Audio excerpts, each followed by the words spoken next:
My father came from Japan in 1905. He was 15 when he immigrated from Japan. He worked until he was able to actually build a store. Let me tell you a story in the form of a dream. I don't know why I have to tell it, but I know what it means. Close your eyes, just picture the scene as I paint it for you. It was World War II when this man named Kenji woke up. Ken was not a soldier.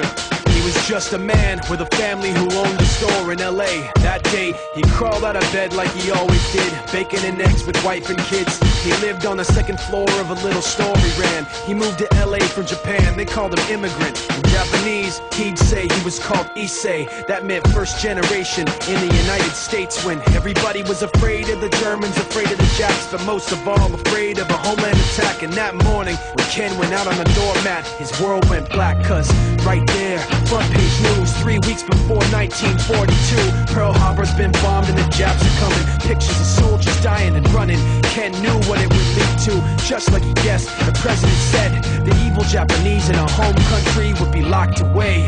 They gave Ken a couple of days to get his whole life packed in 2 bags. Just 2 bags, couldn't even pack his clothes. Some folks didn't even have a suitcase to pack anything in, so 2 trash bags is all it gave them. And when the kids asked Mom, where are we going, nobody even knew what to say to them. Ken didn't want to lie, he said the US is looking for spies, so we have to live in a place called Manzanar, where a lot of Japanese people are. Stop it, don't look at the gunmen. You don't want to get the soldiers wondering if you're gonna run or not, because if you run then you might get shot. Other than that, try not to think about it. Try not to worry about it being so crowded, but someday we'll get out. Someday, someday. As soon as war broke out, so the FBI came and they just come to the house and you have to come. All the Japanese have to go. They took Mr. Need and people couldn't understand why they had to take him, because he's just innocent laborer. So now they're in a town with soldiers surrounding them. Every day, every night, look down at them. From watchtowers up on the wall, Ken couldn't really hate them at all.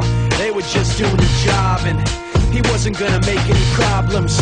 He had a little garden, vegetables and fruits that he gave to the troops in a basket his wife made. But in the back of his mind, he wanted his family's life saved.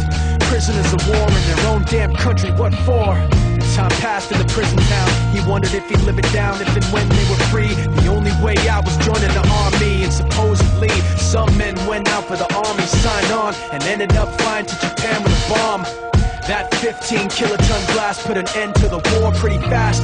2 cities were blown to bits. The end of the war came quick, and Ken got out. Big hopes of a normal life with his kids and his wife, but then they got back to their home, and what they saw made him feel so alone. These people had trashed every room, smashed in the windows and bashed in the doors, written on the walls and the floor, Japs not welcome anymore.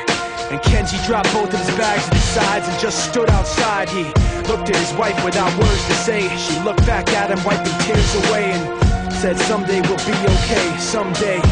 Now the names have been changed, but the story's true. My family was locked up back in 42.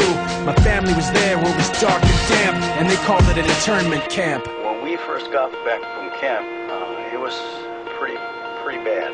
I remember my husband said, oh, we're going to stay till last. Then my husband died before they closed the camp.